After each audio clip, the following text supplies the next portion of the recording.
Fellow members, over the past few weeks, a number of media reports and rumors have been circulating about possible changes to public service pension plans. The pension issue worries most Canadians, and PIPS members are understandably concerned about the impact of these potential changes on their retirement. Many members are worried about the future of their pension plans. Many have asked what PIPS is doing to protect their rights in this regard. I am here today to tell you where we stand on this issue. First, I'd like to emphasize that we won't know the government's game plan until March 4th, when it will be presented in the new budget to Parliament. Right now, all we have to work with is speculation. We have to focus on facts.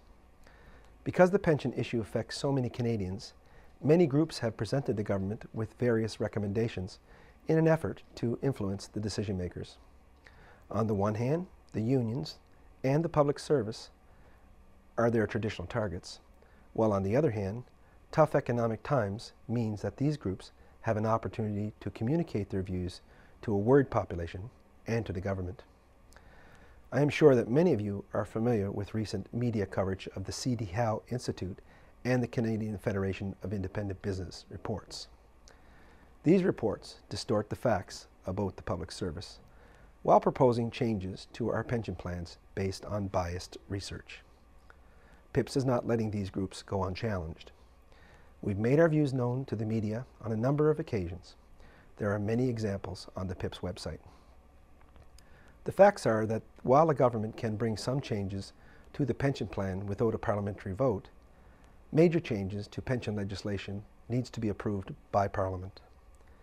Nothing major can happen overnight, and certainly not without a major pushback from the unions that represent public sector employees.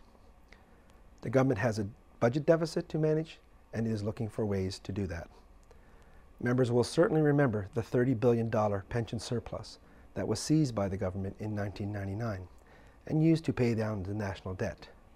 This matter remains before the courts, and it is an excellent example of why it is critical to closely monitor the issue and to be ready to react quickly.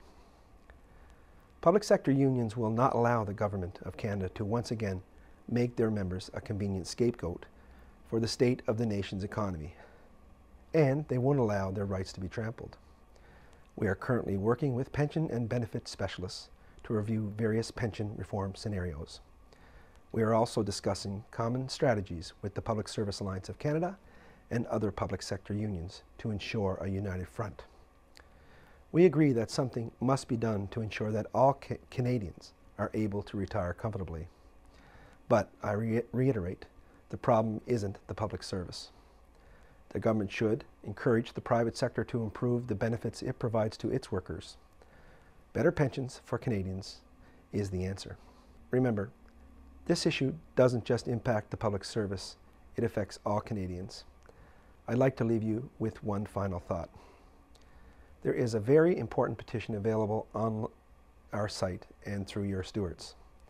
The petition was created in cooperation with other public sector unions. I urge you to sign it. We want to send a strong message to the government that it is on the wrong track.